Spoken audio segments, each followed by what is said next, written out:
What is going on, guys? Hope you guys are doing well.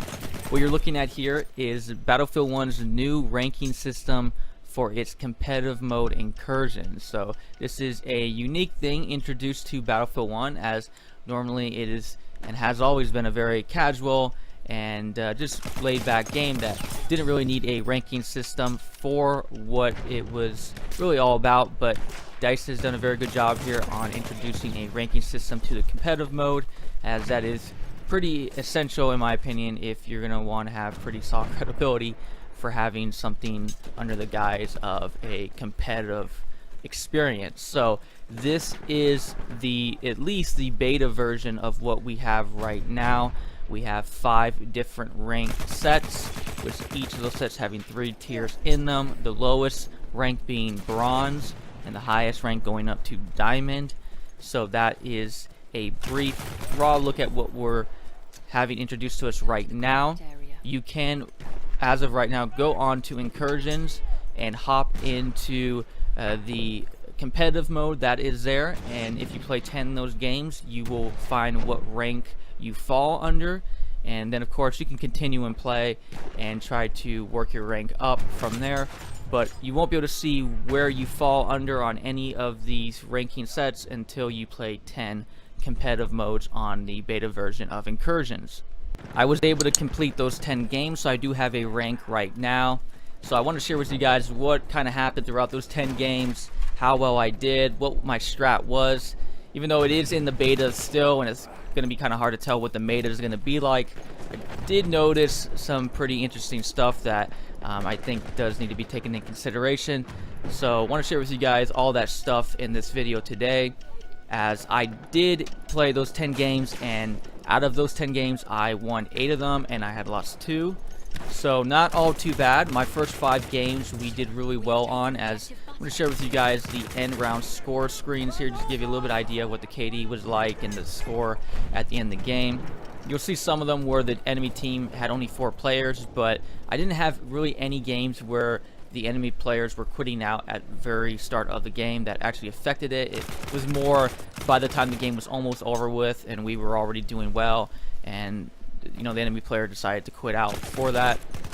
I think for at least the majority part, at least till I think my last game, I think they had an enemy player that quit out pretty early. But my team did so well in that last game for me that IPCOT probably could have played terrible and did nothing at all. And it was like the one game I think my teammates, I felt all of them were doing pretty solid, a pretty solid job. So for the first 5 games, it wasn't all too bad. It's only when we got to our 6th game where we played on Amiens where we definitely struggled. It seemed like nothing could go right that game. I was trying to flank a lot from behind at the very start on the attacking side. Like to get behind the tanks and take the tanks out, but I couldn't even do that right the whole entire game. And my teammates were having a hard time themselves getting onto the territory. And if there's one thing I have noticed, and that is you definitely want to get on the territory. There's just no room for you not to be on it. I understand you do want to not get yourself killed, but there's still a level of risk that you do eventually have to take to make sure you get yourself onto that territory. So yeah, definitely had a hard time making that happen in this game. And so they were actually able to hold us from getting past the first sector, and by the time the second round came, one of our teammates quit out, so that left us 4 against 5, and they basically steamrolled us from there. So even if we would have had that teammate, still would have lost there. Really no excuse. I didn't play all that well either, neither did my teammates, and we all kind of struggled from there. Now the second game that I had lost was right after that. We played on Sinai, King of the Hill. This was a game I felt like we probably shouldn't have lost.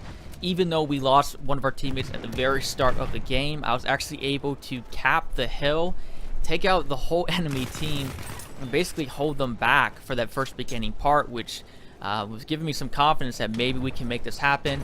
Even though we got that "do you want to vote to quit the game" screen thing that popped up the moment you have a teammate leave, I wasn't gonna accept that. I'm normally a player who will stick it out even if I'm the only one left playing. So definitely want to see what I could do, and having that really good first start gave me confidence that we might be able to make something happen.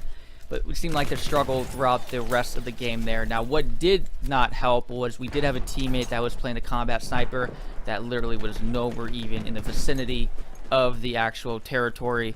I didn't even see any shots go off from that player. So that definitely was probably the big problem for this game. It's kind of hard to tell the game before an Immune what really was going on, because I was struggling, but I mean, I was slaying as much as I could, and I was still not being able to cap the territory.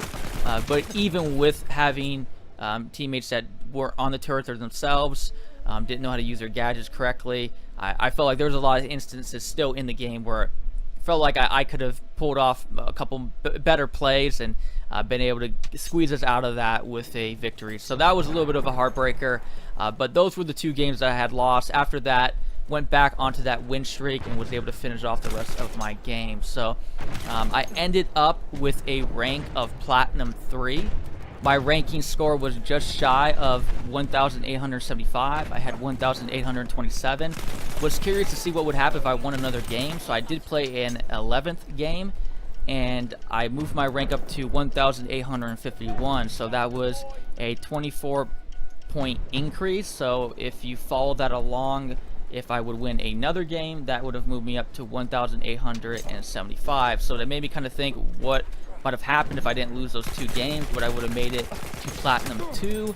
Not really quite sure of the ins and outs of the ranking system. I just know the basic rank sets and how those look. So if you do guys have any information about that, feel free to link that in the comments below so people can check that out. I'm sure I'll make a more detailed video about the ins and outs of the ranking system in the future, but that was just kind of interesting to point out right there. But for the most part, getting in that platinum rank was what I felt was the right position for me. I feel like that's kind of where my skill is at. Not a diamond player. Would be kind of surprised if someone is ranking into diamond at the very start of those first 10 games that you do play, if DICE has it worked out in that system. Feel free to let me know your guys' ranks down below. But for me, where I landed out, that felt right about to where I felt like I was playing at. So definitely interesting stuff going on here. Now I do want to share with you guys what I've been using. If you guys were looking at all of those score screens, you could see the classes I had equipped, and if you would have saw the majority of them, I was using the proximity recon. Now originally my first video that I showed you guys a couple days ago of my first ranked game, I was using the AT assault, as I was liking how the sweeper was working, and I liked the gadgets that were there to help me take out the tanks. But after discovering the proximity capture ability, which allows you to place a decoy dummy on the capture zone, and it will assist your teammates who are on that zone in moving the tick rate up without you having to be on it at the exact same time. It's kind of perfect for my gameplay style, as I do a lot of flanking and like to get off the zone every once in a while, and this allows me not to feel, you know, really bad about doing that, as I just made mention there earlier in my video that getting on the capture zone is essential, in my opinion, if you're really going to want to do well on Incursions. So it allows me to get off the capture zone and allows me to do the second most important thing, if not tied for the most important thing, which is kill enemy players. And that's kind of the interesting balance you have to go back and forth on, is getting on the capture zone with killing players at the exact same time. So allows me to be a little more flexible in doing this, which is very helpful. I'm liking the MP18 that I'm using. It's the only one of 2 SMGs on Incursions, the other one being a Ribioles, and it's holding its own in my opinion, not doing all too bad. Like the gadgets I have as well, next to the decoy dummies, I have anti-tank mines, which if you've been around my channel since my very early videos where I was having the anti-tank mines as one of my gadgets on the map, I would just run up to enemy tanks, lay 2 of these down, throw a light tank grenade, which is the grenade I have equipped for this proximity recon class, and I'm able to take out any tank doing this. Now the only issue I have now is because of those anti-tank mine nerfs that has taken place not too long ago, where you can't place the anti-tank mines too close together, is causing me a little bit of problems of causing all of those mines to explode at the exact same time. But really it's not all too bad, as I can easily swap to my primary weapon after I throw my first grenade that blows up one of the anti-tank mines, and I can take my MP18 and blow up the second mine, which will finish off the tank. So happy with how that's working out for me right now. Am taking into consideration weapons like the Ribioles, weapons like the bar, with classes like the Raid Leader and the Shock Assault who have these weapons equipped.